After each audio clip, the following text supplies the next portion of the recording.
Tuhan memakai apa yang ada padamu.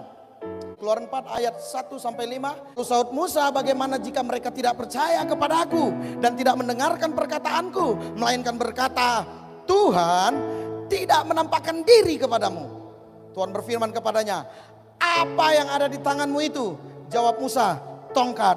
Firman Tuhan, lemparkanlah itu ke tanah. Dan ketika dilemparkan ke tanah, maka tongkat itu menjadi ular. Saya percaya Tuhan mencari apa yang ada pada kita yang paling sederhana, untuk Tuhan ubah menjadi cara yang luar biasa. God did not ask Moses, what is your house? But God asked Moses, what is in your hand?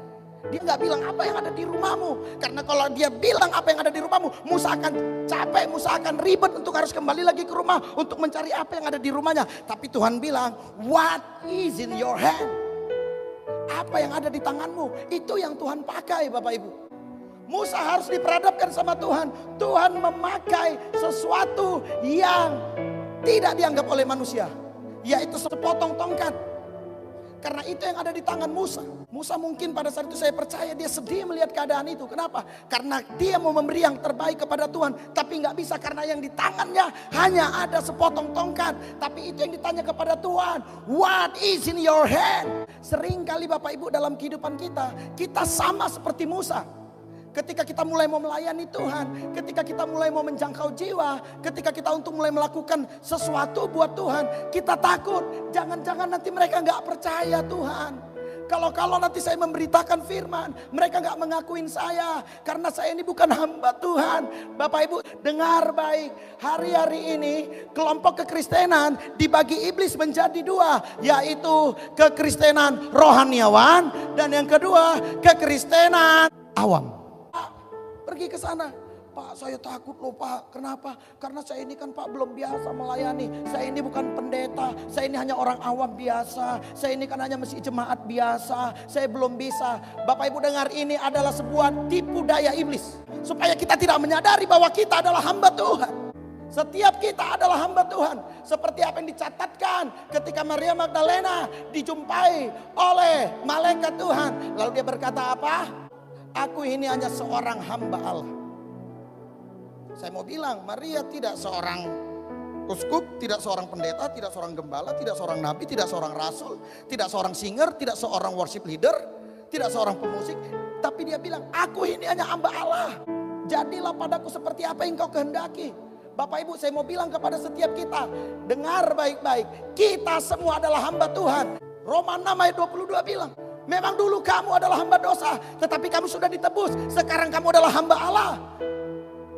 Jadi sekarang sadari, percayalah, hamba harus melakukan pekerjaan tuannya tanpa harus melihat, nantilah Pak Pendeta tunggu aku sekolah teologi ya, nantilah Pak Pendeta tunggu aku mulai rajin kul, nantilah Pak Pendeta tunggu aku mulai rajin FA, nantilah Pak Pendeta tunggu aku mulai rajin baca Alkitab dan ikut PA pedalaman Alkitab. Tuhan Yesus keburu datang.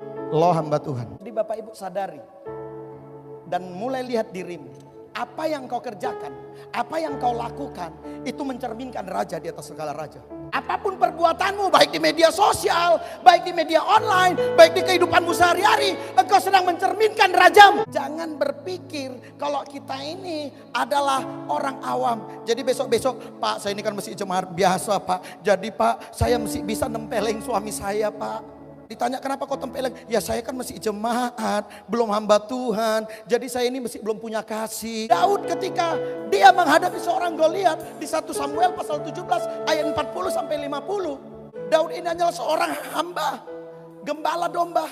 Lalu ketika dia menghadapi Goliat, Goliat itu membawa pedang, membawa lembing, membawa ketopong. Dia membawa semua yang terbaik yang ada padanya. Tapi sekali lagi Allah kita mengajari kita apa yang ada padamu. Lalu Daud itu hanya membawa seutas umban. Dia melakukan peperangan dengan apa yang ada padanya. Dia ambil 5 batu licin di sungai. Lalu dia ambil umban. Lalu Daud bilang apa? Ketahuilah, engkau mendatangi aku dengan pedang dan lembing dan ketopong. Tetapi aku mendatangimu dengan nama Tuhan Allah yang hidup. Tas. Lau mahu. Si Goliat Bapak Ibu. Apa yang terjadi? Sekali lagi Tuhan menunjukkan bahwa Tuhan mengerjakan dari cara yang sederhana, dari apa yang kita punya. Ketika kita masih menggunakan kekuatan kita, ketika kita masih menggunakan pikiran kita nggak akan pernah melihat kuasa Tuhan. Karena kuasa Tuhan tidak bisa dicampur adukan dengan pikiran kita. Dia saja pada perkara kecil, maka Tuhan akan mempercayakan perkara-perkara yang lebih besar, jauh, yang tidak pernah engkau temukan, yang tidak pernah engkau pikirkan, yang tidak pernah didengar oleh telinga, yang tidak pernah timbul dalam hati. Yang setuju katakan, oh yes. Untuk itu, apa yang ada padamu, kasih sama Tuhan. Apa yang ada di tanganmu, mungkin kesederhanaanmu, mungkin ketidaktahuanmu, mungkin kebodohanmu, pakai. Kasih sama Tuhan, supaya apa? Supaya Tuhan mengubah kebodohan itu menjadi kepintaran. Kasih kesederhanaan yang mungkin kau tidak punya apa-apa, kau tidak punya harta, kau tidak punya kekayaan, tapi kau punya kerinduan. Kasih itu kepada Tuhan, maka Tuhan akan mengubah itu menjadi dahsyat dan luar biasa. Hari ini saya percaya, ini adalah tahun kegerakan, ini adalah tahun revival, ini adalah tahun harvest, penuaian. Tuhan butuh orang-orang yang sederhana saja. Tuhan butuh orang-orang yang dahsyat untuk memberikan hatinya kepada Tuhan seumur hidupnya. Untuk apa? Tuhan pakai untuk memenangkan banyak jiwa. Yang setuju katakan amin.